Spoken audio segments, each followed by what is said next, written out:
sola. Estamos de regreso, nos fuimos a la pausa con mucha energía.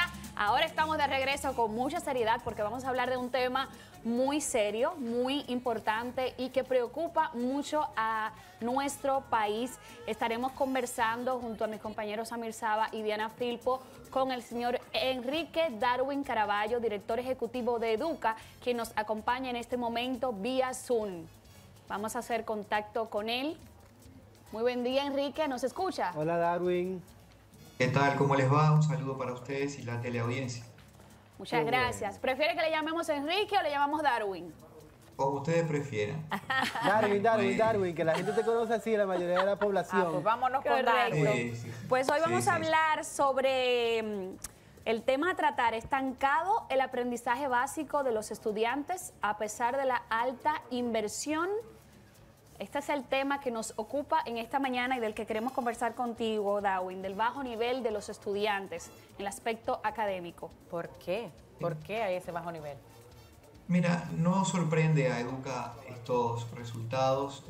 La verdad que el sistema educativo dominicano viene evidenciando este nivel de logro de parte de sus alumnos en los últimos 30 años. Hay pequeñas variaciones, pero todas se ubican dentro de un rango de bajo desempeño. E incluso esta última medición tiene algunos aspectos positivos que no hemos visto hacer énfasis y que nos parece oportuno mencionar. En el área de la lengua, del manejo de la lengua y la lectura, en todos los grados y niveles se logran mejorías respecto al último dato, y esto es significativo en virtud de que ya se reflejan los efectos de la pandemia, cuando a nivel global la pandemia generó unos efectos de pérdida de los aprendizajes de manera vertiginosa en la gran mayoría de los países. Sin embargo, en el área de matemática la situación es crítica en todos los niveles, pero en particular en el sexto de la educación primaria. Si damos como bueno y válido los datos, menos del 1% de los estudiantes agregados del sector público y privado tienen este desempeño, es decir, no han logrado incorporar los conocimientos mínimos satisfactorios, y esto tiene un efecto directo no solo sobre lo que son capaces de aprender los estudiantes, sino que refuerza ese lastre que tiene el país, esa ancla que no le limita su desarrollo, porque el nivel de calidad de la matemática es uno de los componentes esenciales de la medición de la productividad y la competitividad de los países. Y a través de esto es que las empresas internacionales deciden dónde invertir. Y sabemos que las inversiones traen consigo puestos de trabajo, mejoras salariales y mayores niveles de riqueza y prosperidad para la gente. Entonces, esto no es solamente un resultado de un conjunto de pruebas aisladas, sino que tiene efectos directos sobre la calidad de vida de las personas en el país. Darwin, estuve revisando hace un rato las redes sociales y me encontré, chicas, les cuento también, a un amigo que es crítico de cine, que hizo una publicación que me llamó mucho la atención. Recuerden ustedes que en el día de ayer Mario Vargas Llosa recibió la ciudadanía dominicana otorgada por el presidente Abinader. Sí. Y en la publicación que hizo por Facebook dice: no me opongo a la nacionalidad de Vargas Llosa, porque una sola charla con el escritor debe ser más provechosa que lo que se ha logrado con el 4% hasta la fecha. Oh. ¿Qué es lo que ha pasado desde su punto de vista como director de Educa con el tema del 4%? Que no se ha aprovechado, o la gente tiene la percepción de que no se ha aprovechado lo suficiente en términos de resultados. Mira, esto es importante y te agradezco mucho la pregunta, porque hay que ser muy cuidadoso de la manera en cómo manejamos esta información. Primero, el 4% de la educación que ha acumulado desde el año 2013, es decir, el momento en el que se empezó a asignar, a la fecha supera los 35.000 millones de dólares, que para un país como la República Dominicana es todo el dinero del mundo. Ese dinero fue dirigido a construir y ampliar la planta de edificaciones escolares, a mejorar los salarios de los profesores, que se han duplicado con respecto a esa fecha, se ha multiplicado más que por 2.11, a la alimentación escolar, a la incorporación de la tecnología, a una serie de transformaciones también en las políticas curriculares, a la formación docente. Sin embargo, todo este esfuerzo dirigido hacia esos sectores o segmentos del del quehacer educativo no se traduce en mejora de la calidad de los aprendizajes de los estudiantes. En términos comparados, hoy el nivel de aprendizaje le cuesta el doble al país que en el pasado, en términos gruesos. Y ahí es donde está el verdadero problema, porque no es que el 4% no sea necesario, todo lo contrario. Hay que reforzar esa idea porque sin recursos es seguro que no se van a obtener resultados. Pero entonces, Darwin, ¿cómo reenfocarlo para que sea efectivo en términos de índices? La respuesta a esa pregunta es compleja y no es de una única solución.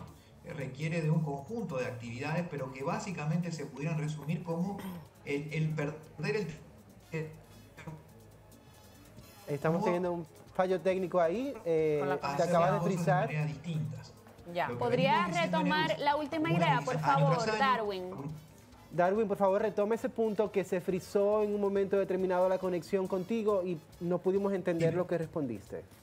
Si nos escuchas ahora. No, de acuerdo. Les decía que no es una respuesta simple, esto requiere de una respuesta compleja de muchas aristas e intervenciones directas para que cambie estos procesos. Pero de alguna manera, si lo tuviéramos que simplificar, tenemos que decir que no se puede seguir haciendo lo mismo y esperar resultados diferentes. Es decir, toda la inyección de recursos que se hizo en el sistema se hizo en un flujo de trabajo, en una casca que produce siempre el mismo resultado. Es decir, no han cambiado haciendo las mismas prácticas docentes en el aula, y allí es donde hay que atreverse a innovar, a hacer las cosas de maneras diferentes para justamente lograr resultados distintos. Porque lo que sí está claro es que la forma en cómo se está trabajando en los centros educativos del país no produce los resultados que se esperan.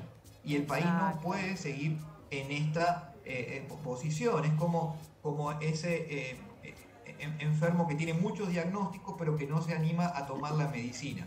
Y la medicina muchas veces es amarga. Cuando hay una situación crítica, el tratamiento para resolver esos problemas no es sencillo, no es cómodo, es amargo, es un poco doloroso. El presidente hace muy pocas horas puso uno de las medicinas que el país tiene que tragarse a pesar de la amargura para resolver esto, y tiene que ver con la despolitización. Correcto. El sistema educativo ha estado capturado por la política partidaria, ha sido un botín para contratar personal, para actividades político-partidarias o sindicales. Exactamente, los concursos no siempre se han respetado. Sí, disculpa que te interrumpa, Darwin. Lo mismo pasa en el sector de transporte público con los sindicatos. Es muy difícil que se puedan tomar acciones de políticas públicas y hacer que mejoren los sistemas educativos de transporte cuando vemos que están secuestrados de alguna forma por sindicatos o por grupos con intereses particulares, y que todo se politiza y al final de cuentas, cuando lo que queremos es entrar a un compañero u otro a una posición determinada, y quizás los actores no están haciendo tanto las cosas por vocación como se debe en muchas áreas, como es la educación. El 4%... ¿Sí? Te escucho. No, que lo que tú dices es muy importante, porque justamente detrás de esos intereses corporativos de los sindicatos hay, tal vez sin buscarlo, pero hay un interés privatizador de la educación, porque se atienden a los intereses particulares de un determinado grupo. Fíjate que la República Dominicana este año 2022-2023, que está terminando, es el de menor cantidad de jornadas escolares, 179. Países como Israel tienen 220. Ya ahí le sacan una ventaja de 40 días de trabajo a los estudiantes dominicanos, pero además se pierden una cantidad de días y de jornadas de trabajo producto de actividades sindicales o de asambleas técnicas que propone el sindicato mayoritario de los docentes. Esto afecta claramente la calidad del servicio, y después los resultados son los que son. Muchísimas gracias, señor Caraballo, por esta intervención tan importante. Chicos, definitivamente es un tema que siempre nos atañe, nos toca. Todavía muchas soluciones por acuñar, muchos procesos que pueden resultar amargos, como dice Darwin, pero esperamos que al final sí se puedan llevar a cabo para que realmente la educación de nuestro país sea la esperada, la que necesitamos, ¿verdad la que sí? necesitamos, Porque la que merecemos también y la que, va a la que debemos repercutir en tener. el futuro de nuestros totalmente. hijos, Que nuestros hay un nietos. error, la gente piensa que los niños, niñas, adolescentes son el futuro, son el presente también. Son el Claro que presente, sí, hay que claro que sí. trabajarlo desde ya. Pero Totalmente. construyendo con ellos el presente, su presente actual, Exacto. estamos preparándonos para el futuro que ellos van a tener. Totalmente. También es importante, antes de dar paso a nuestra compañera, que entendamos que no es solo responsabilidad de los centros educativos Totalmente. públicos o privados, del sistema educativo nacional, sino que también hay una cuota importante en cada padre, en cada madre, en los núcleos familiares de nuestros niños, en donde tenemos que poner nuestro granito de arena. Contigo, todos. de acuerdo contigo, de acuerdo contigo. Hay algo que también es la educación del hogar, la educación familiar, y es como un con todo, un conjunto, ¿verdad? Un combo. El sistema educativo y la educación desde la casa, que esa Correcto. tampoco puede faltar y debe ser muy buena.